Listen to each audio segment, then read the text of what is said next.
But Golden Mornings taught me that family isn't just who you're born to. It's who shows up for you when you need them. That was Grandpa Harold's real legacy. I realized not the money or the property or the business success, but the understanding that we're all responsible for taking care of each other. That every day we choose whether to build bridges or walls, whether to include or exclude, whether to lift people up or tear them down. I pulled out my phone and opened the Instagram account that now had over 2 million followers around the world. People from London to Tokyo to Sao Paulo shared their own stories of choosing community over convenience, relationships over profit, love over fear. Today we honored Harold Morrison.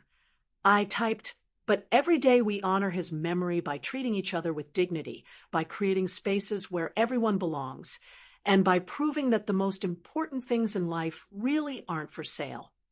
The post would get thousands of responses, as they always did. People sharing their own stories of loss and growth. Families reconciling after years of conflict. Small business owners finding courage to stand up to corporate pressure. But tonight, in the quiet cafe where it all began, I simply sat with my coffee and felt grateful. Grateful for grandparents who'd shown me what love looked like in action. Grateful for customers who'd become family. Grateful for the chance to spend my life doing work that mattered. And grateful for the painful lesson that sometimes the best thing that can happen to you is losing the family you thought you had, so you can build the family you actually need. Outside, New York City hummed with its restless energy. Inside Golden Mornings, all was peaceful. Tomorrow would bring new customers, new challenges, new opportunities to prove that kindness and community could thrive even in the most competitive places. But tonight, I was exactly where I belonged, surrounded by the legacy of love that Harold and Ruth Morrison had built and that I'd been privileged to carry forward. If this story resonated with you, make sure to like and subscribe for more tales of family, forgiveness, and finding your own path. And remember, the most valuable inheritance isn't money. It's the wisdom to choose love over fear every single day. You know that gut-wrenching feeling when you're just trying to get through the day, minding your own business, and then someone you're supposed to trust throws 50 cents at you like you're some street performer, saying, "Keep the change, sis." Well, that happened to me. And the worst part, I just smiled and said, "Thank you," because apparently that's what a good little doormat does. If you've ever felt completely invisible in your own family, you are definitely going to want to stick around for what happened next. Right now, drop your location in the comments, and don't forget to hit that like and subscribe button. Let me back up. My name is Claire, and I'm 28. This whole mess started 6 months ago when my grandfather, Harold, called me. His voice was shaky, that particular kind of shaky that meant he desperately needed help but was too proud to ask directly. His longtime employee had just quit without notice, leaving him alone to run Golden Mornings, his little corner cafe in Manhattan. It used to be an empire back in the 80s, but now it was just this. He'd said, "I know you're busy with your graphic design work, but would you mind helping an old man out for just a few days?" Those few days turned into every single morning. Because how do you abandon someone who basically raised you when your parents were too busy spoiling your golden boy brother? The cafe sits on the corner of 42nd and Lexington, a tiny slice of nostalgia in a city that devours everything old.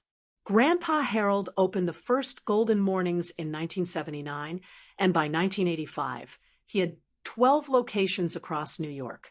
Then Grandma Ruth died, and after that, the empire just didn't matter anymore.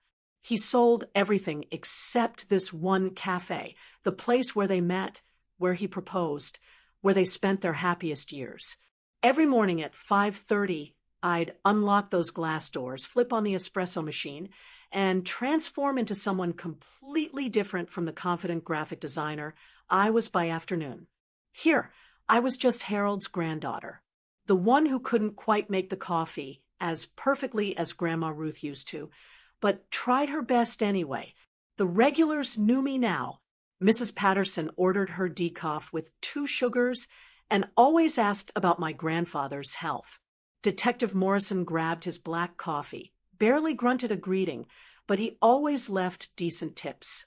And then there was Bradley, my 32-year-old brother, successful corporate lawyer, owner of a shiny black SUV, and professional creator of my daily humiliation. This morning had started like every other. I'd arranged the pastries, wiped down tables, mentally preparing myself for another day of serving coffee to people who actually had their lives figured out. The bell above the door chimed at exactly 7:15 a.m., right on schedule. Well, Bradley announced, loudly enough for everyone to hear. Look who's playing Waitress again. He wore his power suit like armor, all sharp angles, and expensive fabric. His briefcase probably cost more than I made in 2 months of actual paying work. He approached the counter with that smirk I'd grown to hate, the one that said he knew exactly how to push my buttons, and he planned to do it for sport. The usual? I asked, already reaching for a medium coffee cup. Actually, he said, pulling out his phone and making a show of checking his schedule. Make it a large today. Got a big client meeting, the kind of things successful people do.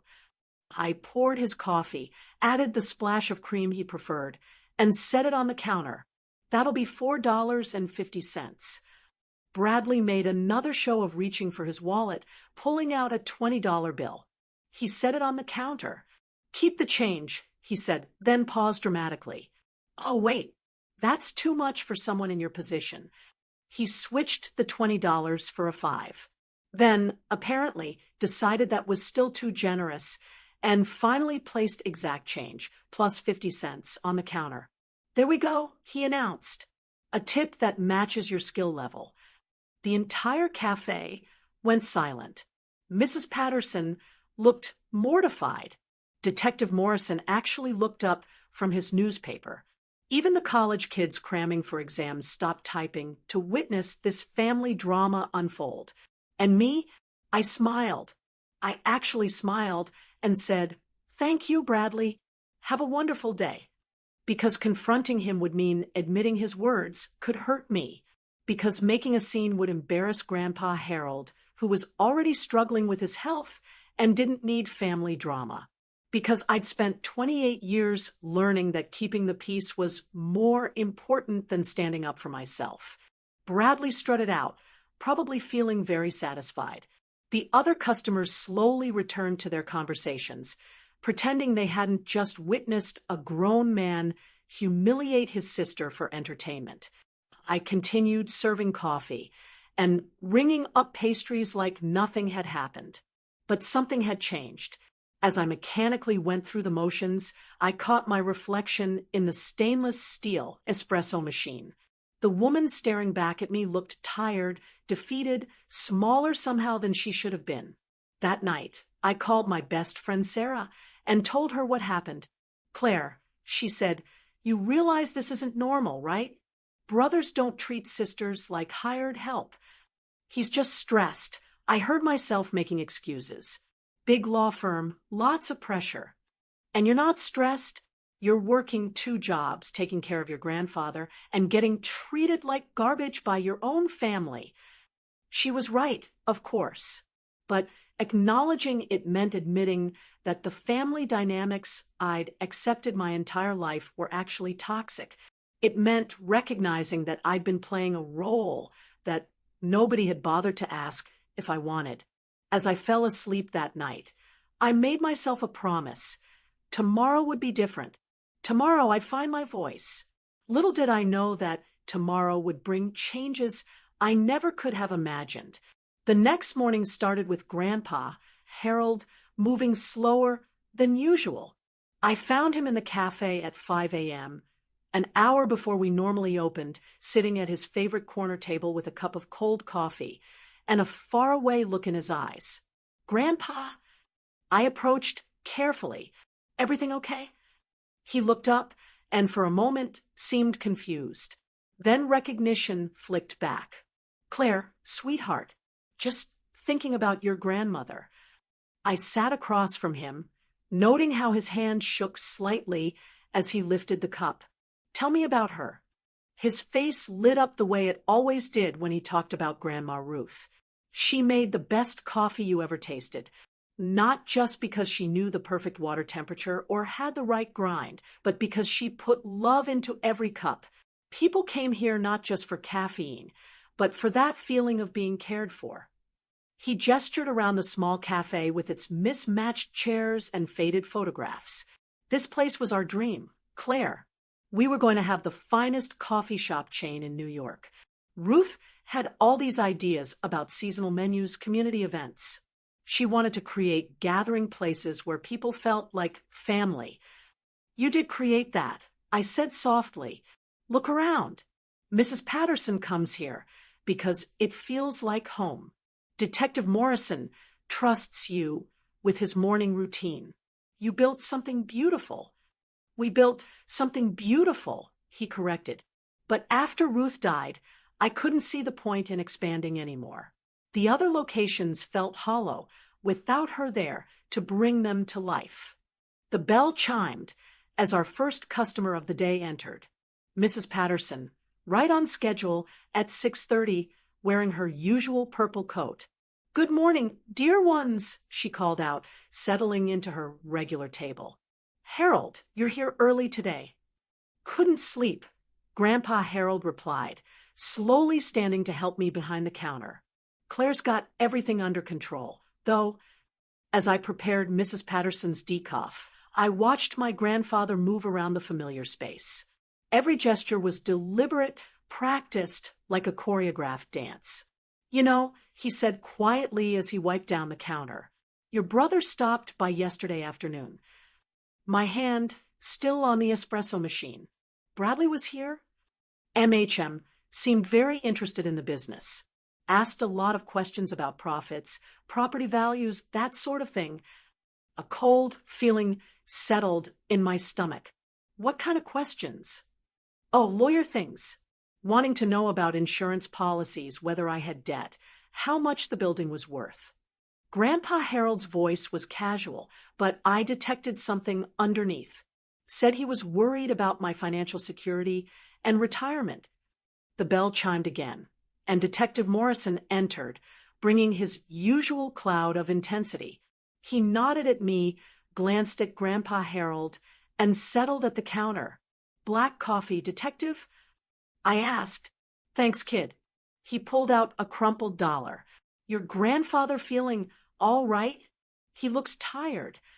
I glanced at Grandpa Harold, who was slowly arranging pastries. Just one of those days, I think. Detective Morrison studied me with the sharp attention that probably made criminals nervous. Family business can be complicated. You watch out for yourself, all right? The cryptic comment left me uneasy. Detective Morrison had been coming here for 3 years, and he'd never offered personal advice before. What had he observed that I'd missed? The morning rush proceeded normally, but I found myself watching Grandpa Harold more carefully. He moved deliberately, pausing frequently to catch his breath. When he thought no one was looking, he pressed his hand to his chest and closed his eyes briefly. Grandpa, I said during a lull around 9:30, maybe you should see Dr. Patterson this week. Just a checkup. I'm fine, sweetheart. But his voice lacked conviction. Just getting old. That's all. By noon, the cafe was empty except for a college student and a businessman. Grandpa Harold sat heavily in his chair, and I noticed he'd barely touched the sandwich I'd made him. I think I'll head home for a nap, he said. Can you handle the afternoon alone? This was unusual. Grandpa Harold never left before closing. Of course. Take care of yourself. As he gathered his coat and hat, he turned back to me. Claire, I want you to know how much it means to me that you're here. Your help, your company, the way you care about this place, it means everything. The earnestness in his voice caught me off guard. Grandpa, you know I love being here. I know, and I want you to remember that no matter what happens. He paused at the door. Your grandmother would have adored watching you work here. You have her heart for taking care of people. After he left, the cafe felt eerily quiet. I cleaned tables, restocked, and tried to shake the feeling that something fundamental was shifting. The conversation about Bradley's visit kept replaying in my mind. Since when did my brother care about Grandpa Harold's finances? My phone buzzed with a text from Bradley himself. Need to talk. Family dinner Sunday. Important family business to discuss. Family dinner? We hadn't had one of those in months. What constituted important family business in Bradley's mind? Another text arrived. Bring Mom's lasagna recipe. The one Grandpa likes. Even in his texts, Bradley managed to make demands, but the mention of Grandpa Harold's favorite dish made my stomach twist with anxiety. What exactly was Bradley planning? The afternoon passed slowly. I served a handful of customers, balanced the register, and cleaned the espresso machine with extra care. As closing time approached, I found myself reluctant to leave. This little cafe had become my refuge, the one place where I felt competent and needed. Locking up that evening, I stood on the sidewalk and looked back at golden mornings through the large front windows. The warm light inside made it look inviting, cozy, like a place where good things happened. I had no way of knowing that within a week everything would change forever. But somewhere in the back of my mind, a small voice whispered that I should memorize this moment, this feeling of belonging somewhere, because nothing this good ever lasted in my family. Sunday dinner at my parents' house felt like walking into an ambush. Mom had set the dining room table with her good china, the kind that only came out for special occasions or when Bradley needed to make an impression.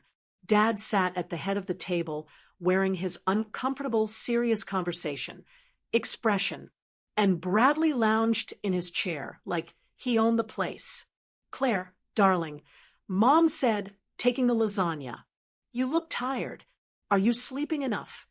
Translation, you look terrible, and we're all going to pretend it's concern rather than judgment. I'm fine, Mom. Just busy with work. I settled into my usual seat, directly across from Bradley, who was scrolling through his phone like this family gathering was interrupting more important business. Speaking of work, Bradley said without looking up, how's the coffee shop thing going? It's going well. Grandpa Harold seems to enjoy having the company. Bradley finally put down his phone and fixed me with that calculating look I'd learned to dread. And he's paying you for this daily help, right? The question hung in the air like a loaded weapon. It's not about money, Bradley. He's family. Family who owns valuable real estate in Manhattan. Bradley replied smoothly. Property that's going to need proper management as he gets older. Dad cleared his throat. That's actually what we wanted to discuss with you, Claire. Your grandfather's future care. Mom returned from the kitchen and began serving the lasagna. We're worried about him living alone at his age. And this business of running a cafe every day, it's too much for an 82-year-old man. He loves that cafe. I protested. It's where he and Grandma Ruth were happiest. Yes, we know the story. Bradley waved dismissively, but sentiment doesn't pay for medical bills or assisted living facilities. The conversation was moving in a direction that made my skin crawl. What exactly are you suggesting? Bradley leaned forward, suddenly animated. I've done some research. That corner property is worth at least $2 million, maybe more.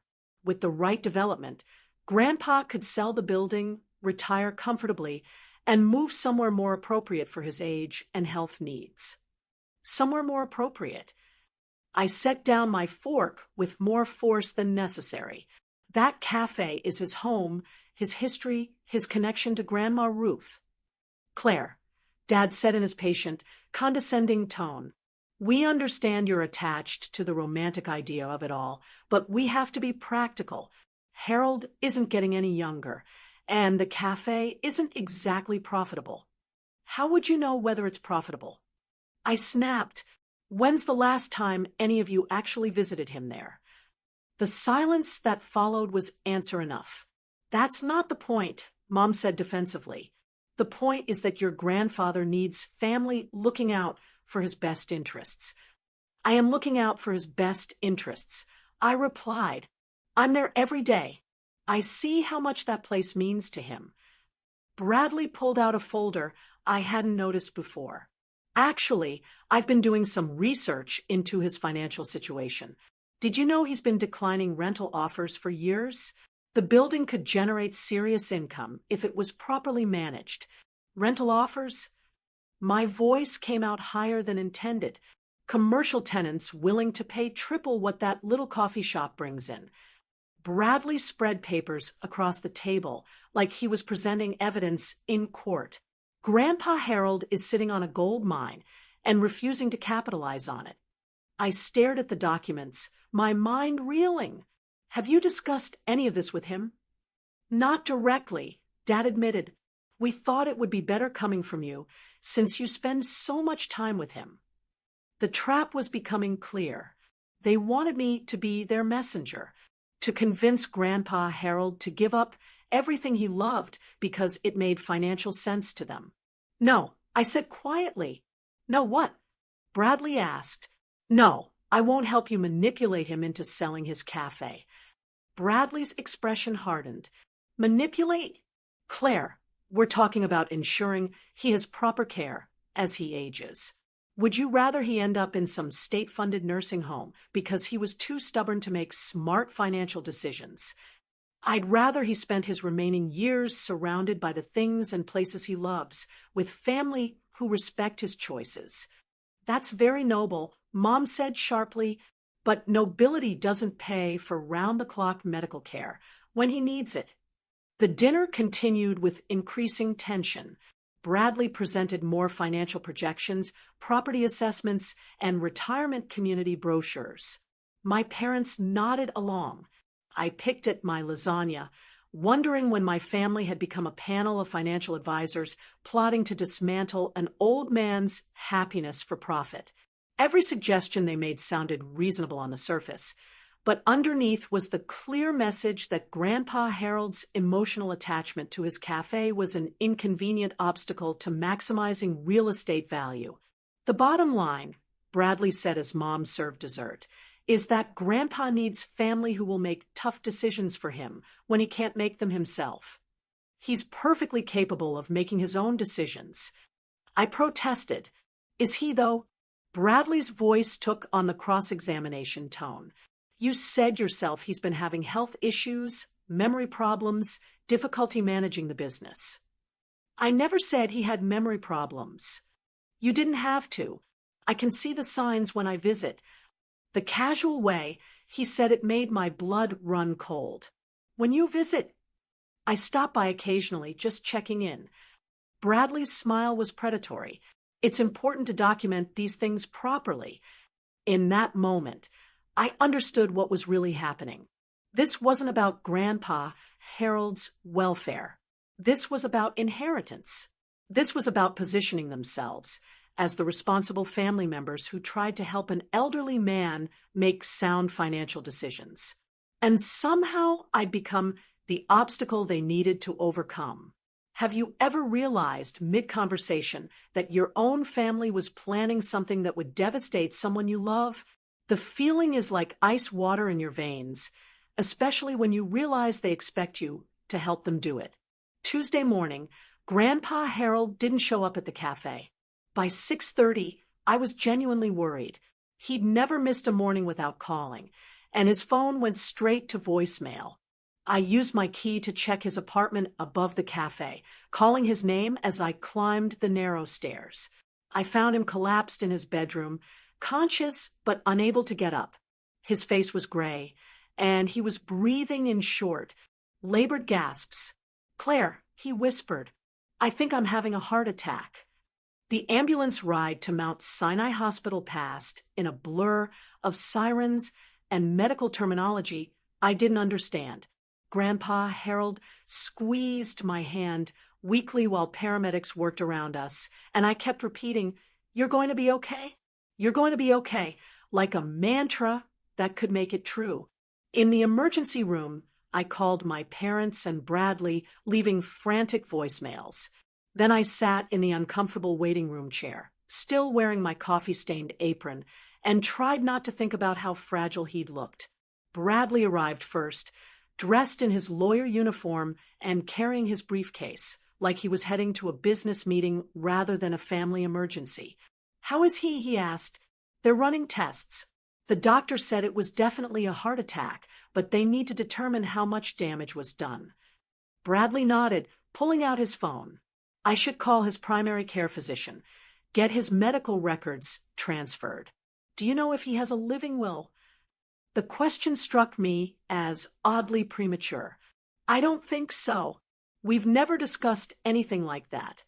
"Well, we'll need to address that along with power of attorney medical directives, all the legal protections an elderly person should have in place." My parents arrived 20 minutes later, Mom clutching her purse like a shield and Dad looking uncomfortable. We sat together, making stilted conversation, pretending we weren't all thinking about mortality. Dr. Rodriguez emerged after what felt like hours. She was young, competent-looking, with kind eyes that had probably delivered both good and bad news countless times. "Mr. Morrison is stable," she began, and I felt my shoulders relax for the first time since finding him. "He did suffer a moderate heart attack. We've got him on medication to improve blood flow and prevent further complications." "What's the prognosis?" Bradley asked, already in lawyer mode. "With proper care and lifestyle modifications, he should be able to live comfortably for years. However, this was a warning. He'll need regular monitoring, medication management, and some adjustments to his daily routine." Dad leaned forward. "What kind of adjustments?" "Reduced stress, lighter physical activity, better dietary management, the kind of changes that often require family support or professional care assistance." I saw Bradley and my parents exchange meaningful looks. This was exactly the opening they'd been hoping for. "Can we see him?" I asked. Grandpa Harold looked smaller in the hospital bed, surrounded by machines and tubes, but his eyes were alert. He managed a weak smile when he saw me. "Did you close the cafe properly?" he asked, and I almost started crying. "Don't worry about the cafe, Grandpa. I took care of everything." My parents made appropriate concerned noises. Bradley stood at the foot of the bed, studying Grandpa Harold with an expression I couldn't quite read. "Harold," Dad said carefully, "the doctor mentioned you'll need some lifestyle changes. We want to help however we can." "I appreciate that, David, but I'm tougher than I look." "Of course you are," Mom said soothingly. "But maybe this is a good time to think about making things easier on yourself. Less stress, fewer responsibilities." I watched Grandpa Harold's face as he processed what they were really saying. His jaw tightened slightly, the only sign that he understood the subtext. "The cafe keeps me young," he said firmly. "Ruth and I built something special there. I'm not ready to give that up." "No one's asking you to give anything up," Bradley said smoothly. "We're just exploring options that might allow you to enjoy retirement without the daily pressures of running a business." Grandpa Harold looked directly at me. "What do you think, Claire?" All eyes turned to me. This was the moment my family had been building toward, the test of whose side I was really on. I could feel Bradley's expectant stare, my parents' hopeful attention, the weight of their collective assumption that I'd help them convince him to be reasonable. "I think," I said slowly, "that you should do whatever makes you happiest. If running the cafe gives you joy and purpose, then that's what matters." The disappointment on my family's faces was immediate and obvious. Bradley's expression hardened. Mom looked like I'd personally betrayed her. "Claire," Dad said in his warning tone, "I don't think you're considering all the factors here." I'm considering the only factor that matters. I replied, Grandpa Harold's wishes. Grandpa Harold squeezed my hand. Thank you, sweetheart. The tension in the room was thick enough to cut. My family spent another 10 minutes making polite conversation, but the underlying message was clear. I had chosen the wrong side, and there would be consequences. As we prepared to leave, Bradley lingered by Grandpa Harold's bedside. I hope you'll think about what we discussed. Harold, family just wants what's best for you. I know you do, son, and I appreciate your concern. But I heard something in Grandpa Harold's voice that made me pause. It wasn't gratitude or agreement. It was the careful politeness of someone who'd recognized a threat and was buying time to figure out how to respond. Walking to the parking garage, Bradley caught up with me while our parents went ahead. That was a mistake, Claire, he said quietly. What was a mistake? Encouraging him to keep that cafe. You're enabling a fantasy that could end up hurting him. I'm supporting his right to make his own decisions. Bradley stopped walking. His own decisions? Claire, he just had a heart attack. He can barely manage his medication, let alone run a business. And you're feeding into his delusions because it makes you feel needed. The accusation hit like a slap. That's not what this is about, is it? You've been playing house at that cafe for months, pretending you're helping him, when really you're just avoiding your own life. Now you're so invested in this little fantasy that you can't see what's best for him. And what's best for him is selling everything he loves so you can get your hands on the inheritance. Bradley's face went cold. Careful, Claire. You're starting to sound paranoid. But the look in his eyes told me everything I needed to know. This wasn't paranoia. This was strategy. And somehow, I just made myself an enemy. Grandpa Harold came home from the hospital 3 days later, armed with a pharmacy's worth of medications and a list of restrictions that would have discouraged a less determined man. He was supposed to avoid stress, limit physical activity, attend regular cardiology appointments. What he actually did was unlock golden mornings at 5:03 a.m. sharp and start brewing coffee like nothing had happened. Grandpa, I protested, finding him behind the counter, adjusting the espresso machine. You're supposed to be taking it easy. This is taking it easy, he replied, with a stubbornness I'd inherited. I'm sitting down more, see? He gestured to the stool he'd placed behind the register. Doctor's orders followed. The compromise we reached was that I'd handle all the physical tasks, lifting, bending, anything that required exertion, while he supervised and handled the register. It wasn't ideal, but it kept him engaged in the work he loved while protecting his recovering heart. What I didn't expect was how this new arrangement would affect our morning conversations. Claire, he said during a quiet moment between customers, I've been thinking about what your family said at the hospital. My stomach tightened. What about it? They're not wrong about the practical concerns. This place is a lot of work, and I'm not getting any younger. He paused, studying my face. But there are things they don't understand about this building, about what your grandmother and I built here. What do you mean? Grandpa Harold glanced around the cafe, making sure we were alone, then pulled out a manila envelope from under the register. Your grandmother was brilliant with money, Claire. Much better than anyone gave her credit for. While I was focused on making great coffee, she was making great investments. He opened the envelope and showed me documents I'd never seen before, property deeds, investment statements, bank records dating back decades. The Golden Mornings franchise wasn't just profitable, it was extraordinarily profitable. When we sold the other locations, Ruth insisted we keep the proceeds in long-term investments rather than spending them. She said we were building something for the future. I stared at the numbers. Grandpa, these amounts are much larger than anyone realizes. He finished, including your family. The implications were staggering. If these documents were accurate, Grandpa Harold wasn't the struggling retiree my family imagined. He was quietly wealthy, sitting on investments worth millions, while living modestly and pouring his heart into a small corner cafe. "Why haven't you told anyone?" I asked. "Because money changes people, Claire. Look at how your family is acting based on what they think I'm worth. Imagine how they'd behave if they knew the truth." A chill ran down my spine. "What do you mean?" "Your brother has been asking very specific questions about my finances. Your parents keep bringing up elder care facilities and suggesting I need professional money management. They think I'm a confused old man who needs protection from his own poor decisions." I thought about Bradley's visits, his pointed questions about property values. "They think you need a guardian." Exactly. And guardianship laws are written to protect people, but they can also be manipulated by family members who think they know better.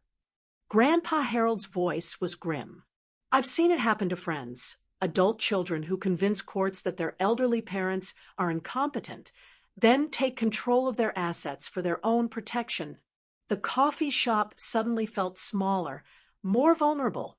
"What are you going to do?" "I'm going to make sure my wishes are protected, no matter what happens to me." He returned the documents to the envelope. "And I'm going to trust the one person in this family who's never asked me for anything." Before I could respond, the bell chimed, and Detective Morrison entered for his usual black coffee. But instead of his typical grunt greeting, he approached the counter with purpose. "Harold," he said, "good to see you back on your feet. How are you feeling?" "Better every day. Thanks for asking." Detective Morrison glanced at me, then back at Grandpa Harold. "Mind if I have a word?" Privately, they moved to the far corner table, speaking in voices too low for me to hear. I tried to focus on cleaning the espresso machine, but their body language was serious, urgent. Detective Morrison was taking notes in a small notebook, and Grandpa Harold was speaking with an intensity usually reserved for important conversations.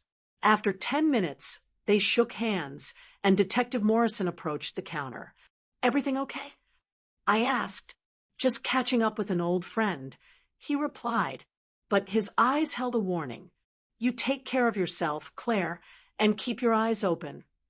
After he left, Grandpa Harold returned to his stool. He looked tired but determined. "What was that about?" I asked. "Insurance," he said simply. "The kind that protects against more than fire and theft."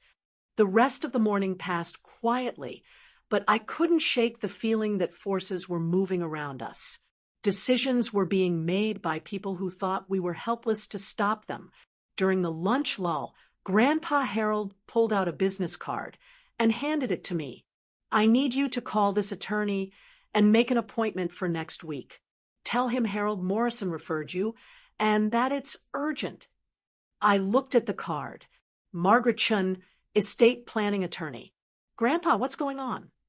"I'm making sure that when I'm gone, the right person inherits what Ruth and I built together." His eyes met mine. The person who loves this place the way we did. The person who never once asked what it might be worth to them. My phone buzzed with a text from Bradley. "Lunch tomorrow. Need to discuss Grandpa's care plan." Looking at that message, then at the business card in my hand, I realized we were in a race. My family was planning something, and Grandpa Harold was planning something else entirely. Only one of us could win. Margaret Chen's law office was everything Bradley's wasn't. Warm, welcoming, with family photos on her desk and comfortable chairs that didn't feel like instruments of intimidation. She listened carefully as Grandpa Harold explained his situation, occasionally taking notes. "So, you want to ensure your estate goes to your granddaughter despite potential challenges from other family members?" she summarized. "More than that," Grandpa Harold said. "I want to make sure she has the resources to fight any legal challenges they might mount, and I want to protect her from feeling guilty about it." Margaret Chin looked at me. "Claire, Do you understand what your grandfather is considering? I glanced at Grandpa Harold, then back at the attorney. I think so, but I need to know. Is my family really planning to challenge his wishes? Based on their behavior and questions, Grandpa Harold said sadly, I believe they are. They've already started building a case that I'm not competent to make financial decisions. Margaret Chin nodded. Unfortunately, this is more common than people realize. Adult children sometimes convince themselves they're protecting elderly parents when they're actually pursuing their own interests. She outlined the legal protections available: a comprehensive will with specific language about mental competency, a living trust that would transfer assets immediately upon his death, medical directives. Most importantly, detailed documentation of his current mental state and decision-making capacity. I'll need witnesses who can testify to your competence, she explained. People who interact with you regularly and can speak to your mental clarity. Detective Morrison has been documenting our conversations. Grandpa Harold said, he's seen how Bradley and my son-in-law behave when they visit the cafe. Margaret Chin made a note. That's excellent. Police officers make credible witnesses in competency hearings. Over the next hour, we went through every detail of Grandpa Harold's wishes. The cafe building and business would go to me, along with the investment portfolio that would fund its operation and expansion. There were specific bequests for my parents, enough to be generous, but not enough to make them wealthy. Bradley would receive exactly $1 and a handwritten note explaining why. The note is crucial, Margaret Chin explained. It shows this wasn't an oversight, but a deliberate decision based on his behavior. As we prepared to leave, she handed me a thick folder. These are copies of everything. Keep them somewhere safe, somewhere your family can't access them. And Claire, she looked at me seriously. Be prepared for this to get ugly. When people discover they're not inheriting what they expected, they can become very creative about challenging wills. The drive back to the cafe was quiet. I could see Grandpa Harold was exhausted by the emotional weight of planning for his own death. Do you think I'm being unfair? He asked. I think you're being realistic. I replied. They've shown you exactly who they are. It breaks my heart, you know. I love your parents. And despite everything, I love Bradley, too. But love doesn't mean enabling behavior that would destroy everything Ruth and I worked for.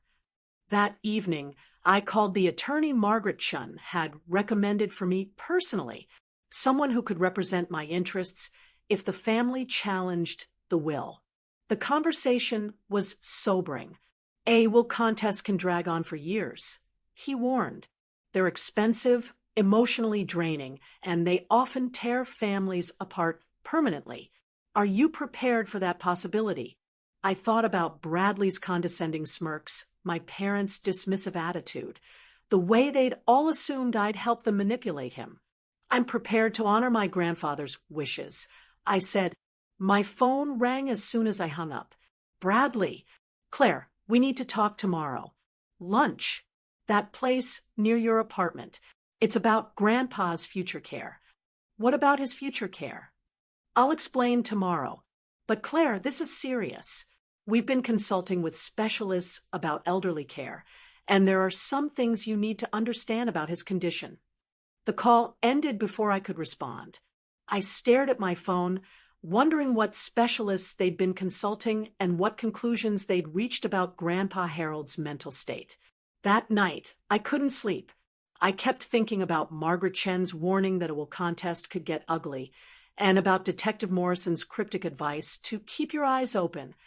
I thought about the folder of legal documents hidden in my apartment, and about the family dinner where my own relatives had asked me to help them manipulate an elderly man. Most of all, I thought about Grandpa Harold's question, do you think I'm being unfair? The answer was no, but fair and easy were two very different things. And something told me that the easy part of the story was over. The next morning at Golden Mornings, Grandpa Harold seemed different, more alert, more determined. He moved around the cafe with purpose, straightening photographs, and adjusting the arrangement of chairs like he was preparing for something important.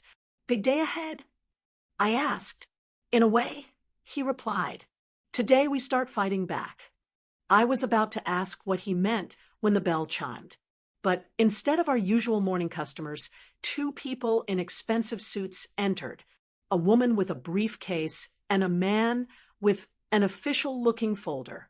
Mr. Harold Morrison, the woman asked. That's me. I'm Dr. Sarah Williams, and this is Mr. James Parker from Adult Protective Services. We've received concerns about your welfare and capacity to live independently. My blood turned to ice. They'd made their move, and the war for Grandpa Harold's life had officially begun. Dr. Williams opened her briefcase with the efficiency of someone who'd done this countless times. Mr. Morrison, we're here to conduct a welfare assessment based on concerns raised by your family regarding your mental capacity and living situation.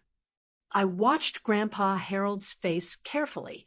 Instead of the confusion or panic my family probably expected, I saw something else entirely, calm preparation. Of course, he said pleasantly, though I should mention that my attorney advised me this might happen. Margaret Chen, you can verify my legal representation if needed. The caseworker, Mr. Parker, looked surprised. You've retained legal counsel? A man my age would be foolish not to protect his interests, don't you think? Grandpa Harold's tone was perfectly reasonable, especially when family members have been asking unusual questions about my finances and suggesting I'm incompetent to manage my own affairs. Dr. Williams pulled out a tablet. We'll need to conduct some cognitive assessments and discuss your daily living situation. Can you tell me what day it is? For the next 30 minutes, Grandpa Harold answered every question with sharp precision. Date, time, current president, simple math problems, memory recall tests. He explained his daily routine, his medication schedule, his business operations with the clarity of someone half his age. And you run this establishment alone? Dr. Williams asked, with help from my granddaughter, who assists voluntarily because she cares about preserving our family legacy. I see. And your family members who contacted us expressed concern that you're being influenced or manipulated by Claire. Grandpa Harold actually chuckled. In 6 months of working here, Claire has never once asked me for money, suggested changes to my will, or pressured me to make any financial decisions. Can the same be said for the family members who initiated this assessment? Mr. Parker shifted uncomfortably. Sir, we're just following protocol. Of course you are, and I appreciate your diligence in protecting elderly citizens. Grandpa Harold's voice remained pleasant, but I'd like to know specifically what concerns were raised and by whom. Dr. Williams consulted her notes. The report indicates you've been displaying confusion, making poor financial decisions, and potentially being exploited by someone with access to your business. Interesting. Could you tell me when these observations were made, and who made them? The question hung in the air. I could see both officials realizing that their information was secondhand at best. We'll need to interview other parties. Dr. Williams said, finally, including your granddaughter. Claire has been caring for this business and for me without compensation for months. Grandpa Harold said, if that's exploitation, then I've been the beneficiary of the most generous exploitation in history.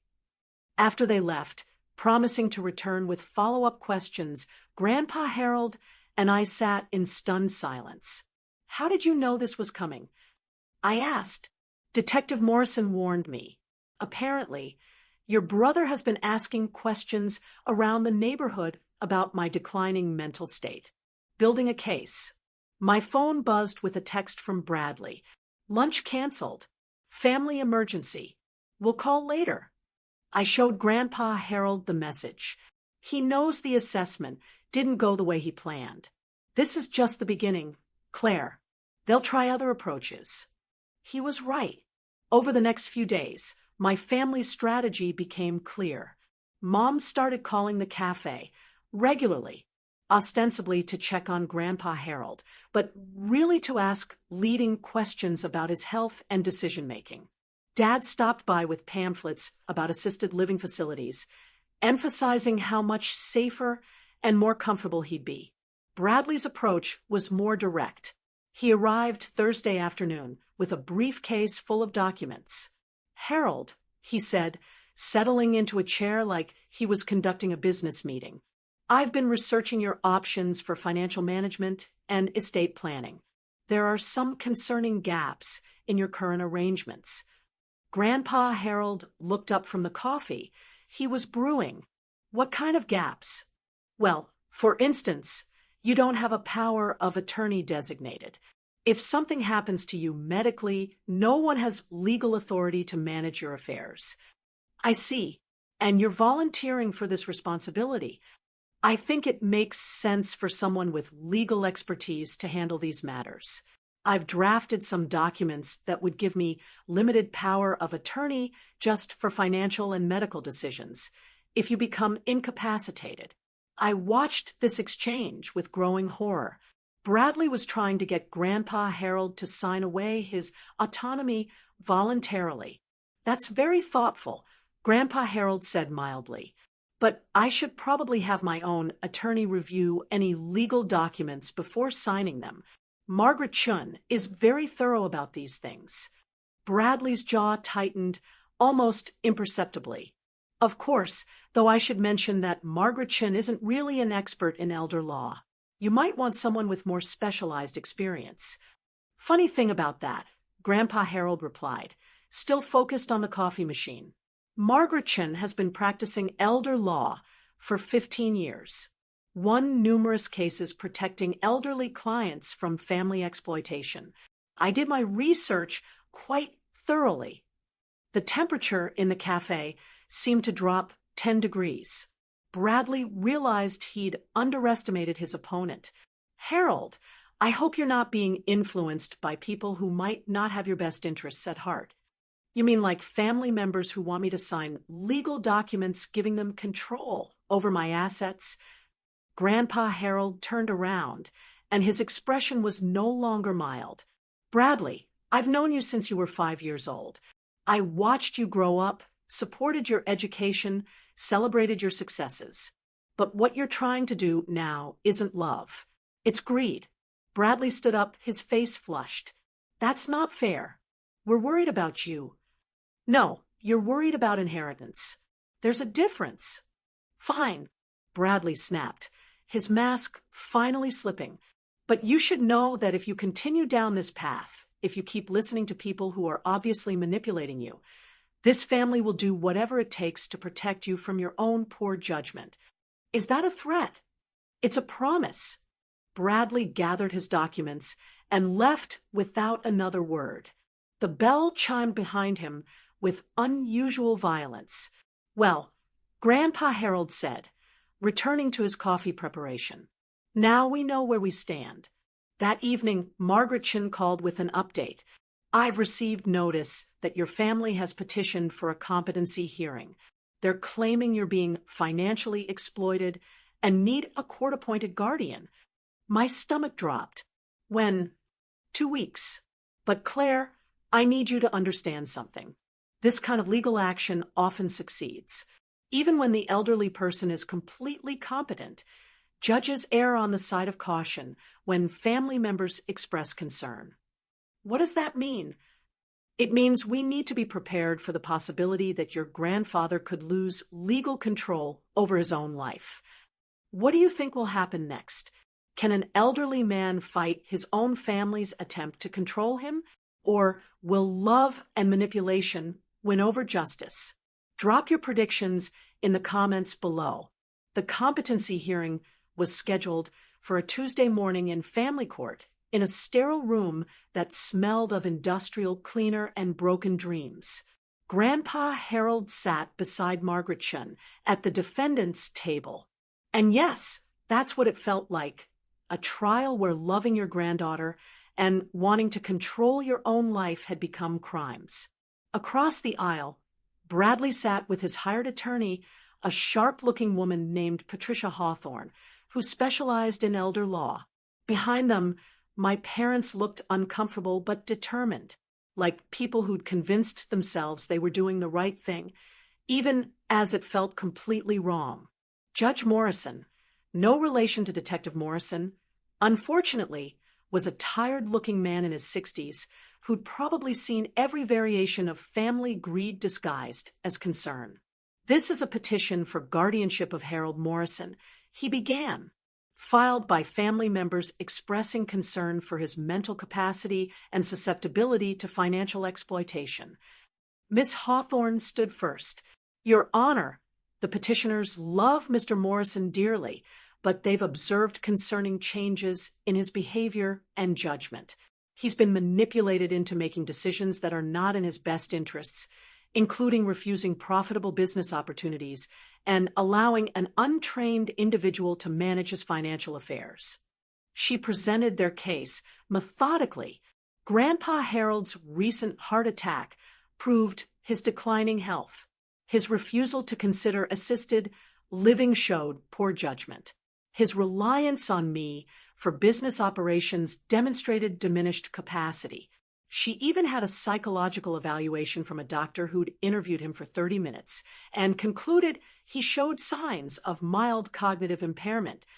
Furthermore, Miss Hawthorne continued, "Mr. Morrison has recently made significant changes to his estate planning, changes that inexplicably benefit one granddaughter, while excluding other family members who've expressed legitimate concerns about his welfare."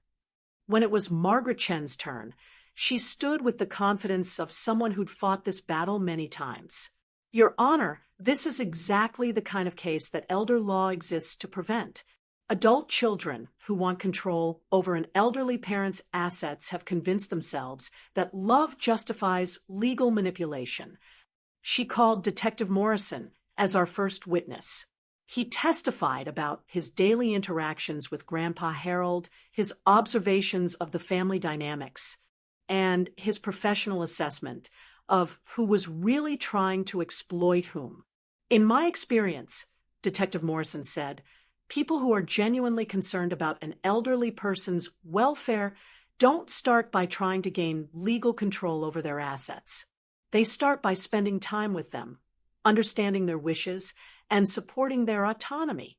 Dr. Williams from Adult Protective Services testified next, and her assessment was devastating to my family's case. Mr. Morrison displayed complete mental clarity during our evaluation. His answers were precise. His reasoning was sound, and his understanding of his situation was remarkably sophisticated. I found no evidence of cognitive impairment or susceptibility to manipulation. But the most powerful testimony came from Mrs. Patterson, our regular customer. "Harold is sharp as a tack," she said firmly. "He remembers my coffee order, asks about my grandchildren by name, and gives the most sensible advice about everything from finances to relationships. Meanwhile, his son and grandson treat him like he's a confused old man who can't tie his own shoes. It's shameful." When Grandpa Harold took the stand, he was magnificent. "Your Honor," he said, "I've been managing my own affairs for 82 years. I built a successful business, raised a family, and accumulated assets through careful planning and hard work.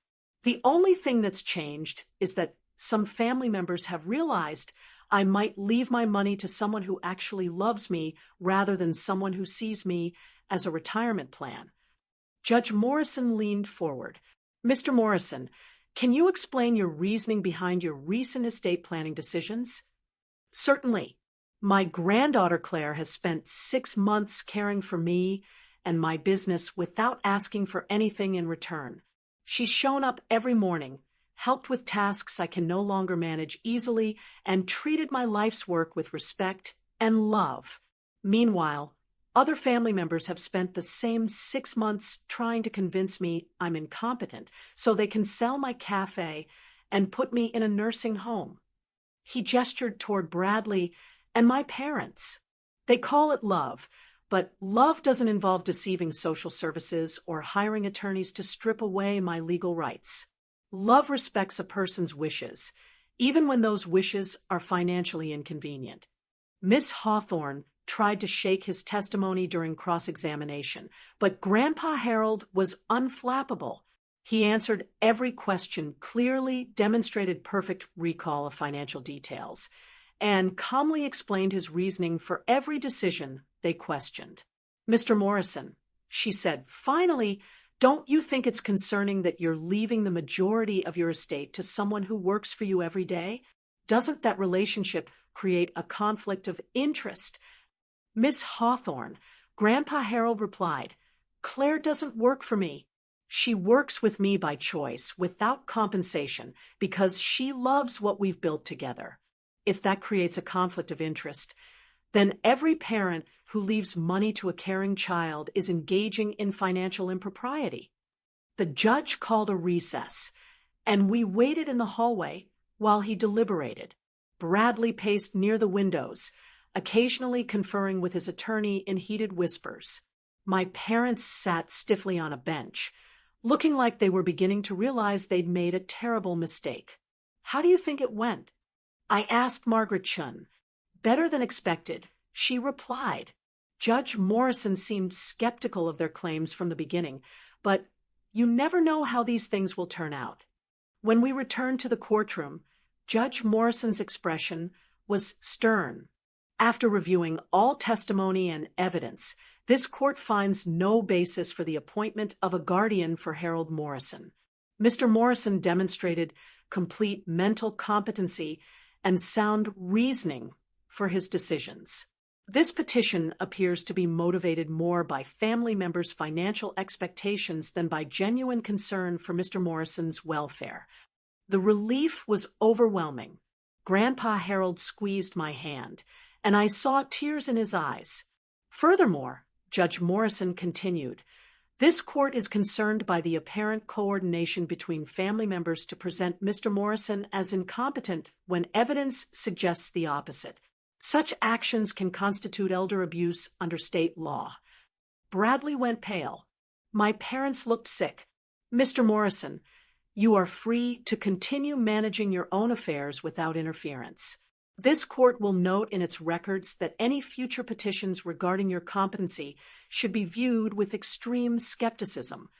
Walking out of that courthouse felt like victory, but it was a hollow kind of triumph. We'd won the legal battle, but the war had cost us our family. In the parking lot, my parents approached hesitantly. "Harold," Dad said, "we never meant for things to go this far." "But they did go this far, David. You tried to have me declared incompetent because you didn't like my decisions about my own life. Mom was crying. We were worried about you." "No, you were worried about inheritance. There's a difference." Bradley stood apart from his parents, his face a mask of cold fury. He'd lost more than a legal case. He'd lost his expected future financial security. "This isn't over," he said quietly as he passed us. "Yes, it is," Grandpa Harold replied. "For you, it's completely over."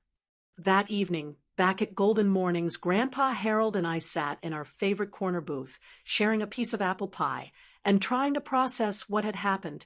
"Do you regret it?" I asked. "Losing your family over this?" "Claire, I didn't lose my family. I discovered I never really had the family. I thought I did." He paused, stirring his coffee thoughtfully. "But I still have you, and that's enough. I didn't know it then, but that would be our last quiet evening together." 3 weeks after the court hearing, Grandpa Harold didn't wake up.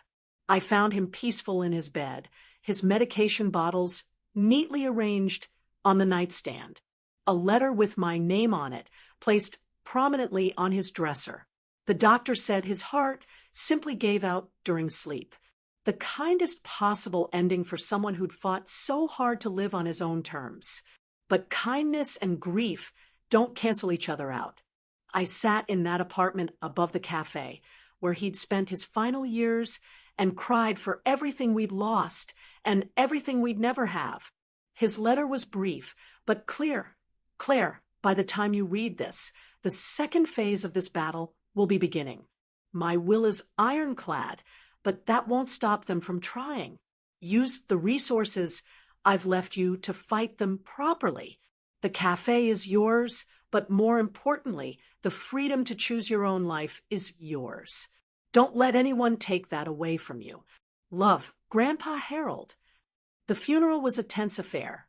My family attended, of course, but they sat in the back of the small chapel while I sat in the front row with Mrs. Patterson, Detective Morrison, and the other people who'd actually known and loved Harold Morrison.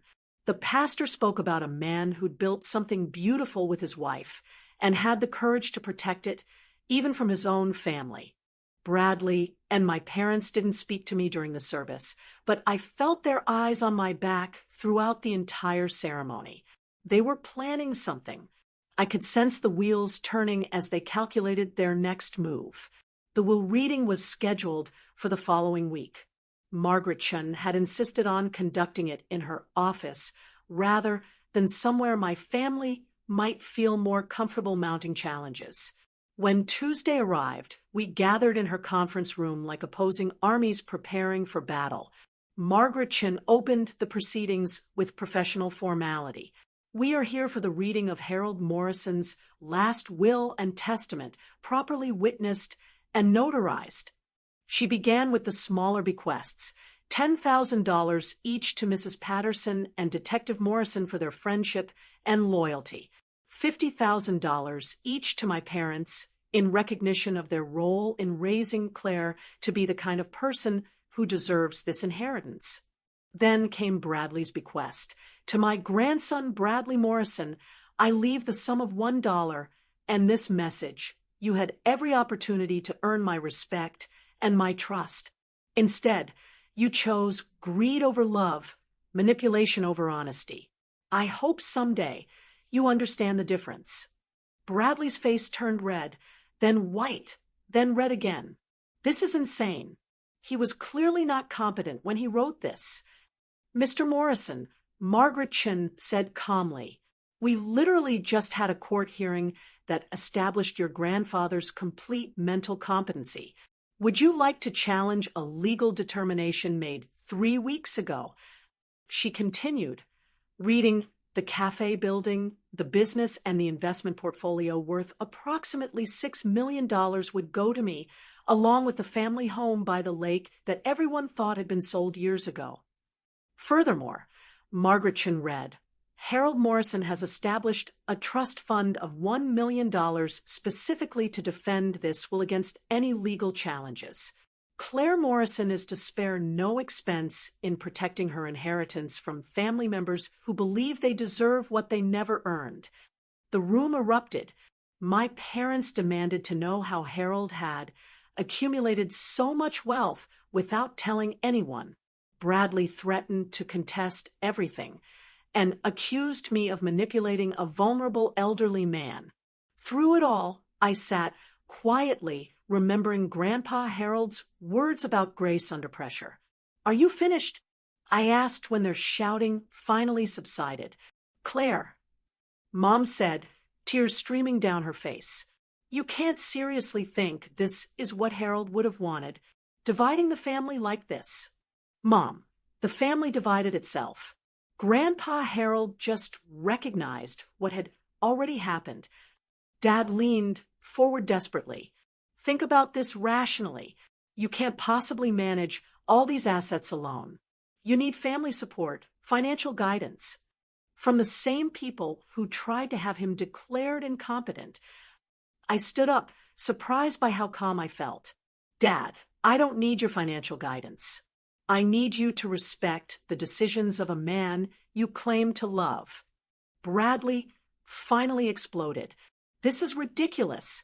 You manipulated a sick old man into changing his will. I'm going to contest this, and I'm going to prove you coerced him. With what evidence? I asked. The court already determined he was completely competent. Detective Morrison documented your attempts to manipulate him. Dr. Williams testified that he showed no signs of cognitive impairment. What exactly are you going to contest? Margaret Chin intervened. Mr. Bradley Morrison, I should inform you that contesting this would be expensive and time-consuming, with very little chance of success. Your grandfather anticipated this possibility and prepared accordingly. She handed Bradley a thick folder. These are depositions from 12 witnesses who interacted with your grandfather regularly, bank records showing he managed his own finances competently, medical records confirming his mental clarity, and recordings of conversations where you and your parents discussed strategies for convincing him to sell his property. Bradley's face went ash gray. Recordings? Your grandfather was more tech-savvy than you realized. He installed a security system in the cafe after you started visiting regularly. Margaret Chen's voice was matter-of-fact. Everything is perfectly legal and admissible in court. The fight went out of him all at once. My parents looked devastated, not just by the money they'd lost, but by the realization that their own words had been captured, that their private conversations revealed motivations they'd tried to hide even from themselves. Why? Mom whispered. Why would he do this to us? He didn't do anything to you. I replied quietly. He made choices about his own life and his own money. The fact that those choices don't benefit you doesn't make them wrong. As my family filed out of the conference room, defeated and bitter, I felt something unexpected. Not triumph, but sadness. This victory had cost me the illusion that we were a loving family who would support each other. But it had also given me something invaluable, the freedom to build the life I wanted, surrounded by people who valued me for who I was rather than what I could provide them. Margaret Chin handed me the keys to everything Grandpa Harold had built. What will you do first? I thought about the plans I'd secretly been making, the dreams I'd been afraid to voice while my family treated me like their personal servant. I'm going to build something beautiful, I said. Something that would make both my grandparents proud. And for the first time in my life, I had the resources to make that happen. 6 months after inheriting Grandpa Harold's empire, I'd learned that having money doesn't automatically solve problems. It just creates better quality problems to solve, like discovering that the small corner cafe actually came with commercial real estate worth $4 million, or realizing that the investment portfolio included shares in companies I'd never heard of, but apparently owned significant pieces of. The biggest surprise came when I explored the lake house that everyone thought had been sold. It wasn't just a house. It was a compound. Grandpa Harold and Grandma Ruth had quietly assembled 23 acres of lakefront property, complete with the original farmhouse, a guest cottage, and enough land for the expansion plans I found in Ruth's careful handwriting. She wanted to create a retreat center, Margaret Chin explained, showing me the detailed business plans Ruth had drawn up in the 1980s. A place where families could reconnect, where people could learn traditional skills like cooking and gardening. She had very specific ideas about community building. Reading through Grandma Ruth's notes felt like receiving messages from beyond the grave. She'd envisioned exactly what I was planning to do with the Golden Mornings brand: create spaces where people felt valued, supported, and genuinely cared for. The modernized cafe had reopened 3 months ago, and the changes were dramatic. I'd kept everything that made it special, the corner where Grandpa Harold and Grandma Ruth had their first date. The mismatched chairs that felt like home, the warmth that made strangers into regulars. But I'd also added professional-grade equipment, expanded the menu to include Ruth's original recipes, and created an atmosphere that felt both nostalgic and fresh. The Instagram account I'd started as an experiment now had 40,000 followers who came for the coffee, but stayed for the stories. I shared Grandpa Harold's wisdom, Ruth's recipes, and the daily adventures of rebuilding something beautiful. The response was overwhelming. People wanted what we were offering. That sense of belonging in an increasingly disconnected world. But the most satisfying change was the most subtle one. Instead of hiding behind the counter, feeling ashamed of my work, I moved through the cafe with confidence. I knew every customer's name, their favorite orders, their family situations. I'd hired 2 part-time employees who understood that this wasn't just a job, but a mission to create genuine community. Claire Sarah Martinez, my new assistant manager, approached with the kind of expression that meant either very good news or very bad news. "There's someone here to see you," she said. "Says he's your brother." Through the front windows, I could see Bradley pacing on the sidewalk. He'd lost weight, and his usually perfect appearance was slightly disheveled. The expensive suit was still there, but it hung differently, like it belonged to someone who'd lost more than money. "Send him in," I said. Bradley entered Golden Mornings, looking like a man visiting a foreign country where he didn't speak the language. He glanced around at the bustling cafe, the laughing customers, the obvious prosperity, with an expression I couldn't quite read. "Claire," he said, approaching the counter, "you look successful." "I am successful," I replied evenly. "What can I do for you, Bradley?" He shifted uncomfortably. I was hoping we could talk privately. I gestured toward the corner booth where Grandpa Harold and I used to share our evening conversations. Bradley slid into the seat across from me, and for a moment, he looked like the older brother who'd once helped me with homework and taught me to ride a bike. "I made mistakes," he said without preamble. "Big ones. And I've had 6 months to think about them. The law firm let me go, apparently trying to manipulate elderly relatives into signing over financial control doesn't reflect well on one's professional ethics." His laugh was bitter. Who knew? I waited for the rest of it. Lisa left me, too, took half of everything in the divorce, and made it clear that she couldn't respect someone who'd stooped to trying to steal from his own grandfather. Bradley ran his hands through his hair. She was right about all of it. "What do you want from me, Bradley?" "I don't know," he said honestly. "Forgiveness, maybe a chance to be part of your life again. I know I don't deserve it, but I miss you. I miss having a sister. I miss being part of a family that isn't completely dysfunctional." He looked around the cafe again. "You built something amazing here, Claire. Grandpa Harold would be so proud." The admission caught me off guard. For 6 months, I'd imagined this confrontation as either hostile or manipulative. I hadn't expected raw honesty. "You tried to have our grandfather declared incompetent," I said quietly. "You conspired with our parents to manipulate him into giving up everything he loved.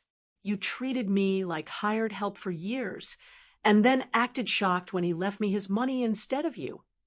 I know all of that is true, and all of it was wrong." Bradley's voice was steady. "I can't undo any of it, but I can acknowledge it and try to be different going forward." "Why should I believe that you've changed?" "Because losing everything teaches you what actually matters." I had money, status, a successful career, and a beautiful wife, but none of it was built on anything real. When it all fell apart, I realized I'd been chasing the wrong things my entire life. He paused, watching a young couple sharing a piece of pie at a nearby table. "What you have here, what Grandpa Harold had with Grandma Ruth, what you're building, this is real. This matters." I was too stupid and greedy to see it before. I studied my brother's face, looking for signs of manipulation or hidden agenda, but all I saw was exhaustion and genuine regret. "What are you doing now?" I asked. "Working at a small firm in Queens. Personal injury cases, mostly. The pay is terrible, but the work feels more honest than what I was doing before." He smiled ruefully. "I'm learning that there's dignity in serving people who actually need help rather than people who want to exploit their relatives." We sat in silence for a few minutes, watching the cafe operate around us. Mrs. Patterson waved from her usual table. Detective Morrison nodded as he left with his afternoon coffee. Sarah handled the register with easy competence, chatting with customers like old friends. I don't know if we can go back to being brother and sister, I said. Finally, too much has happened. I understand, but maybe we can figure out how to be something new, something based on who we are now rather than who we used to be. Bradley's eyes filled with tears. I'd like that.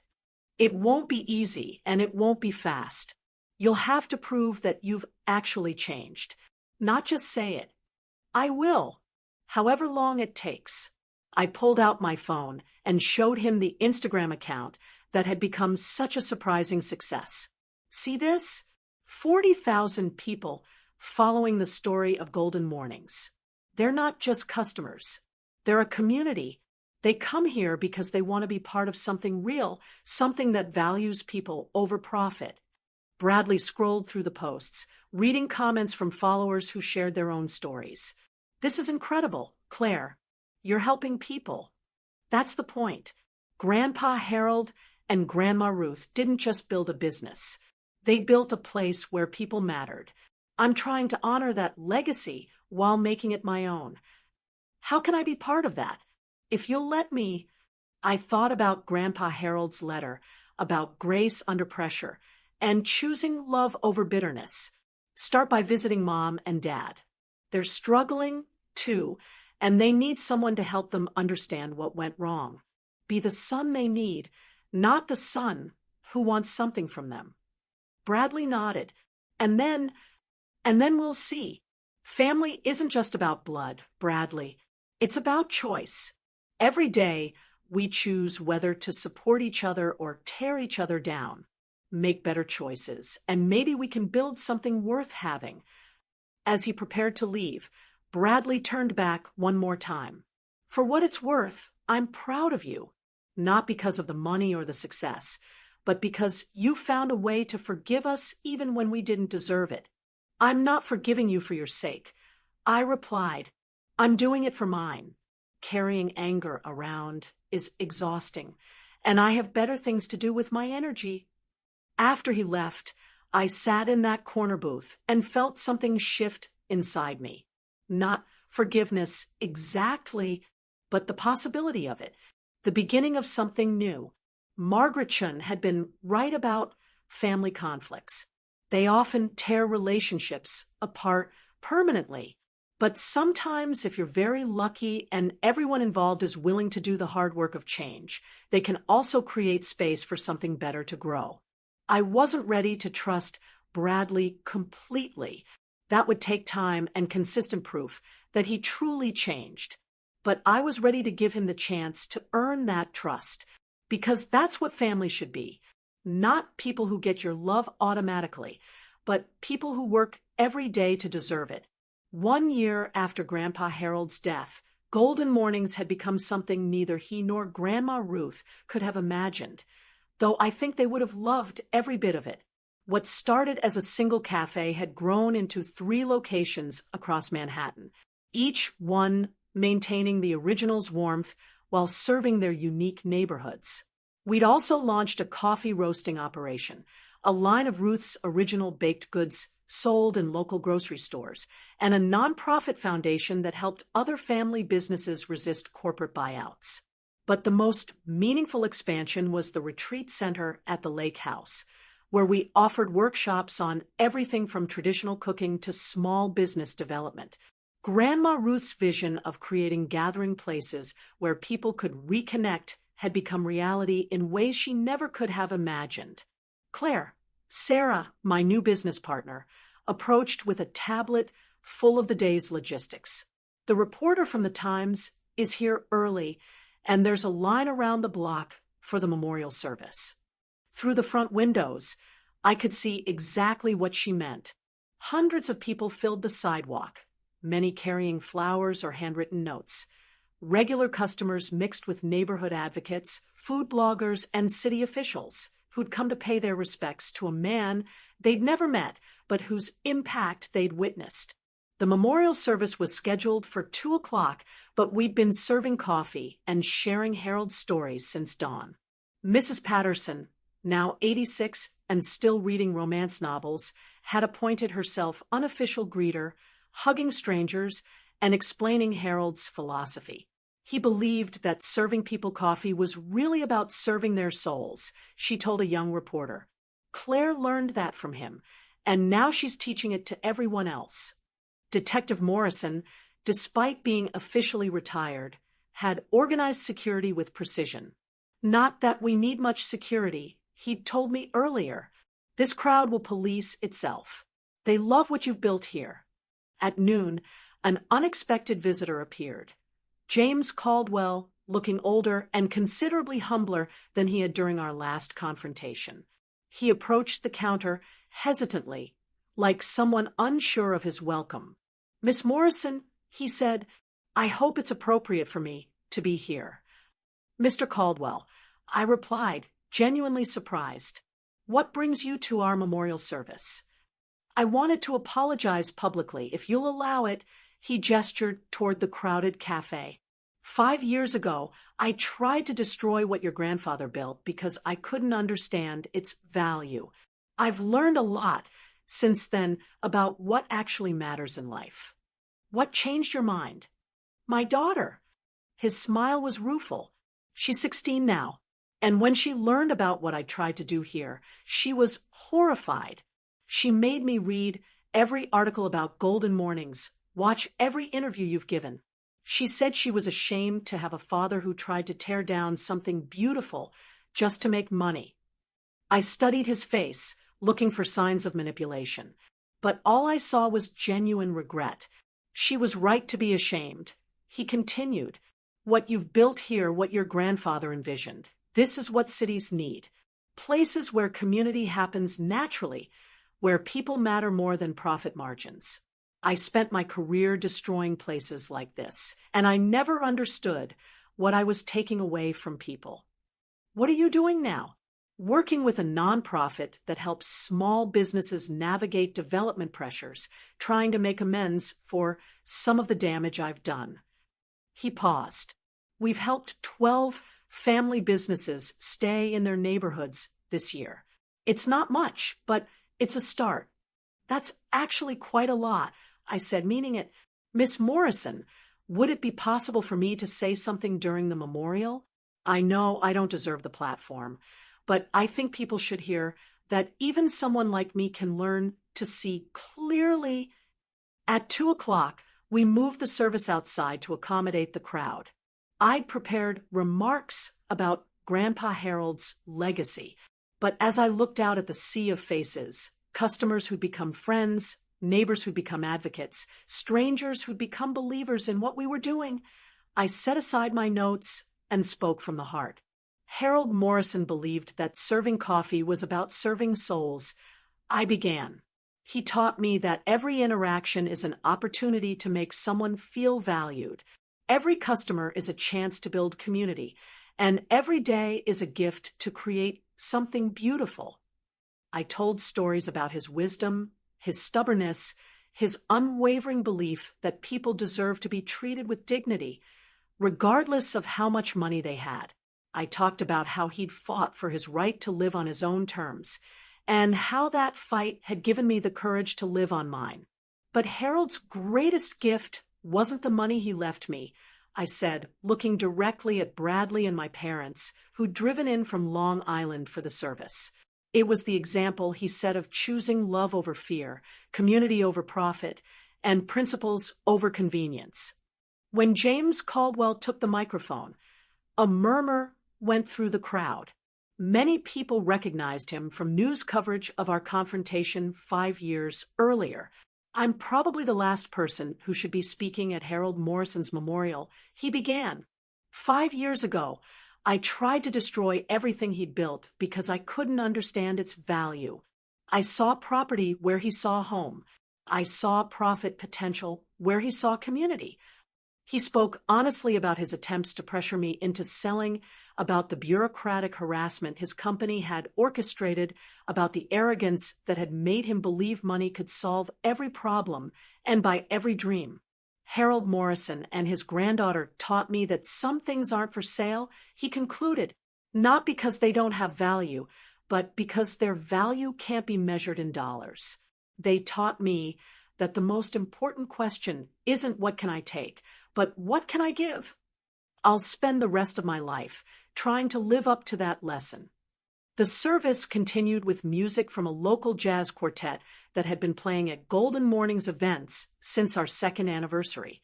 Customers shared their own Harold stories, talking about advice he'd given, kindnesses he'd shown, the way he'd made them feel welcome in a city that often felt cold and unwelcoming.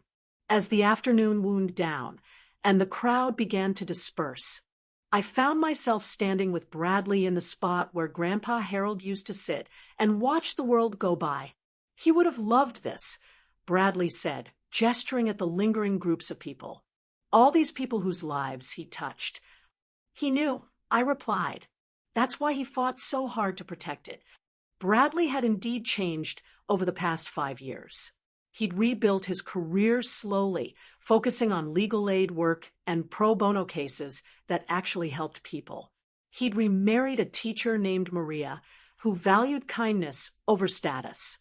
And they just had their first child, a daughter they'd named Ruth, in honor of our great-grandmother.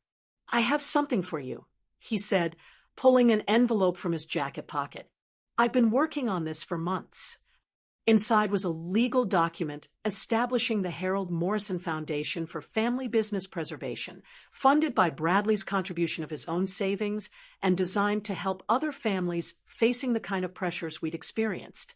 I can't undo the mistakes I made, he said, but maybe I can help other families avoid making the same ones. That evening, after the last customer had left and the team had finished cleaning up, I sat alone in the original Golden Mornings with a cup of coffee brewed exactly the way Grandpa Harold had taught me. The walls were covered with photos from 5 years of community events, customer celebrations, and moments of connection that had happened around these mismatched tables. My phone buzzed with messages from the day. A text from Mrs. Patterson, Harold would be so proud. An email from the Times reporter, beautiful service. Story will run Sunday. A voicemail from Maria. Thank you for helping Bradley become the man he was meant to be. But the message that moved me most was from a customer I barely knew, a young woman who'd been coming in for about 6 months. Thank you for showing me what community looks like.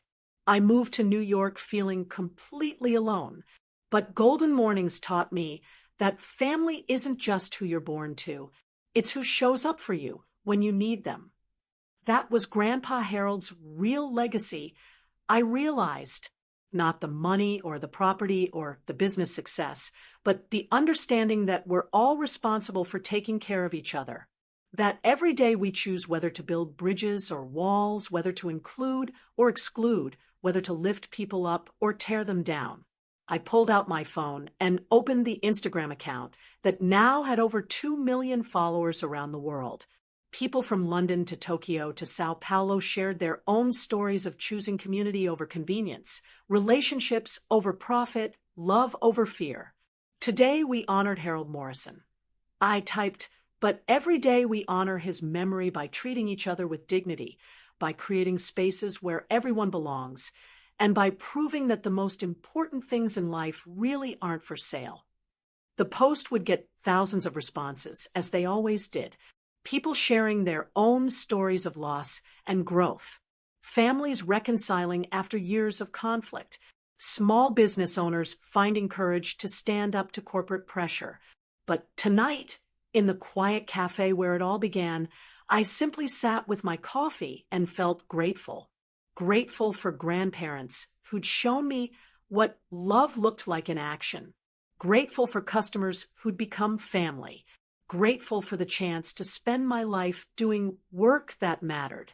And grateful for the painful lesson that sometimes the best thing that can happen to you is losing the family you thought you had, so you can build the family you actually need. Outside, New York City hummed with its restless energy. Inside Golden Mornings, all was peaceful.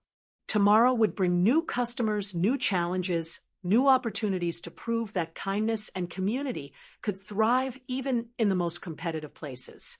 But tonight, I was exactly where I belonged, surrounded by the legacy of love that Harold and Ruth Morrison had built and that I'd been privileged to carry forward. If this story resonated with you, make sure to like and subscribe for more tales of family, forgiveness, and finding your own path. And remember, the most valuable inheritance isn't money. It's the wisdom to choose love over fear every single day.